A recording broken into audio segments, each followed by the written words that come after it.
অধিনায়ক নাজমুল হোসেন শান্তর কথাই সত্য হলো। গোলেই ব্যাট হাতে জ্বলে উঠলেন তিনি। প্রথম ইনিংসে 148 রান করার পর দ্বিতীয় ইনিংসেও পেলেন 3 অঙ্কের জাদুকরী স্পর্শ। যদিও প্রথম ইনিংসে শান্তর ব্যাটিং অ্যাপ্রোচ দেখে সবাই ধারণা করেছিল প্রথমবারের মতো ডাবল সেঞ্চুরির দেখা পাবেন, তবে সেখানে 150 রানও করতে পারেননি।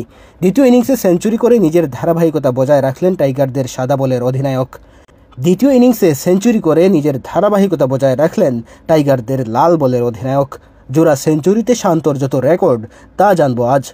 টেস্ট ক্রিকেটে শান্তর প্রথম সেঞ্চুরি আসে এই শ্রীলঙ্কার বিপক্ষেই। সেই সেঞ্চুরির জন্য শান্তকে অপেক্ষা করতে হয়েছিল 11 ইনিংস। এরপরেই তিনি পাল্লে কেলেতে টেস্টে নিজের প্রথম সেঞ্চুরির দেখা পান। প্রথম সেঞ্চুরির পর 4 ইনিংস পর আবারও সেঞ্চুরির দেখা পান, তবে এরপরেই শান্ত যেন নিজেকে হারিয়ে খোঁজেন। তারপর টানা 25 ইনিংসে নেই সেঞ্চুরি, যা মেনে নিতে পারেননি শান্ত। তবে এরপর যেভাবে ফিরলেন তা মনে রাখবে অনেকে। আফগানিস্তানের বিপক্ষে ঘরের মাঠে 2023 সালে এক টেস্টে করে বসেন জোড়া সেঞ্চুরি। এর আগে বাংলাদেশের হয়ে এক টেস্টে 2 সেঞ্চুরি ছিল মমিনুল হকের। তবে এবার দেশের সবার উপরে শান্ত। শ্রীলঙ্কার বিপক্ষে 2 ইনিংসে 2 সেঞ্চুরি করে বাংলাদেশের একমাত্র ব্যাটার হিসেবে রেকর্ডটি করেন শান্ত। 2 বা তার বেশি টেস্টে জোড়া সেঞ্চুরি করা বিশ্বের 14তম ব্যাটসম্যান শান্ত।